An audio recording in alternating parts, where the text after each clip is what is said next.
A town hall community conversation on violence will take place this Saturday in Roxbury. This will be at the headquarters of the Urban League at 88 Warren Street near Dudley Square. Police report that last year serious crime decreased overall in Boston, but there were increases in homicides and rapes. Our guest is one of the organizers for the town hall, a community activist from Roxbury, Monica Cannon. Thank you very much for being with us, Monica. Thank you for having me. Monica, this is something you have been pushing for a number of months. What's driving you in this? So it started back when, there was a lot of crime happening in my neighborhood, and I had started it around a campaign. We called it Dear Black Men, and it was kind of to organize the black men in the community. And we ran that for a while, and then people became discouraged, and we really didn't have a lot of resources that we need at the time to be able to structure it in a way where it was effective. With this, we noticed an increase in crime since about the last week of August of 2016. But at the same time, we were hearing reports that crime is down, but from a ground level, it was clear that crime had increased, homicides had increased, rapes had increased, and stabbings had increased as well.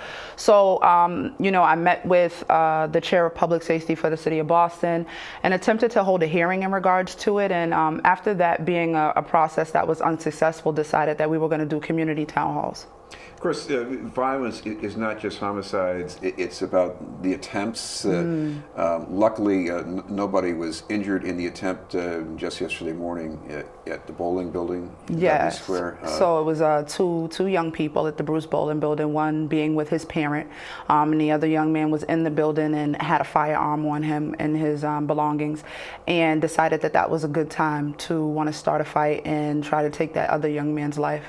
When I looked at the details of that, I'm thinking, sometimes violence is about people who are almost career criminals, really, really bad people. And sometimes you got a gun in the hand of a scared kid who doesn't know what he's doing. Absolutely. And I think sometimes we forget that they're still children and that there's a mental health aspect to it for him to feel like at that time that was something that he needed to do. There's something severely happening mentally that needs to be addressed.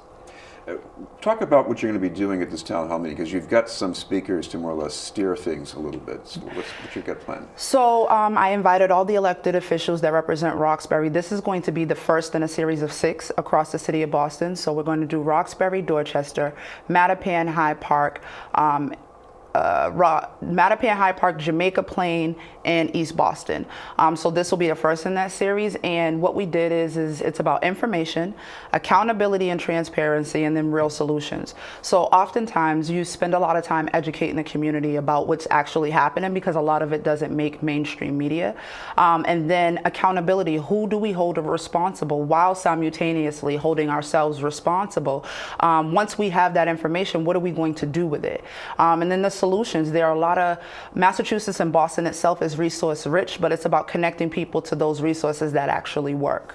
Now, when you talk about accountability, I look at the numbers. This was a bad year this past year in Area B3 at Mattapan. Absolutely. And yet, does that mean you blame the captain, or do you blame?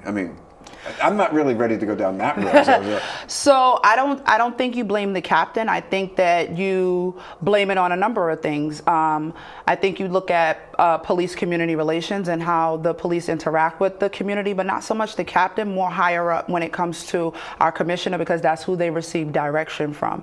And it also reflects that there needs to be an improvement in that relationship between the community and the police. And then I think you also look at the fact that a lot of entities are receiving funding to do this work, and there's no report card in play to track to see what's actually happening and what's not happening. Another thing that strikes me too when you're mentioning the areas, and when I look at the numbers about homicides and shootings especially, I'm thinking of that map of the prison pipeline that Mass Inc. came out with.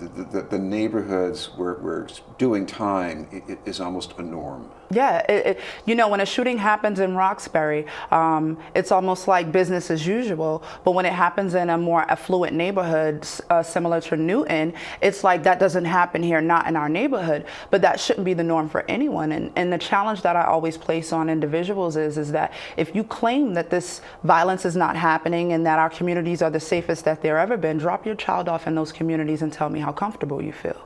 What about the ability of people to come to this event tomorrow, not tomorrow, rather, on Saturday, and to talk about their experiences, what's going on in their neighborhood? Because I'm sure they all have different slants on the problems. You're absolutely right. I tried to have the panel reflect those different entities. I have a mom who's also a community activist, but she lost her son, and about 58 days lost her son-in-law as well. I have the youth pastor from one of the local churches, Willie Broderick, who is from 12th Baptist Church. I have the head of Mamleo, Larry Ellison, will be there. And then I have an active youth worker, street worker, Adrian Major, who is also on the ground doing the work with the perpetrators as well as the victims. And so I feel like from all those spectrums, there's a story to be told, but they can also help answer some of the questions that the community and parents may have. We should mention, too, that if people want some more information about the campaign, you've got some things online, and maybe a phone number? Yes, so it's Violence in Boston on Facebook. There is an email address, it's violenceinboston@gmail.com.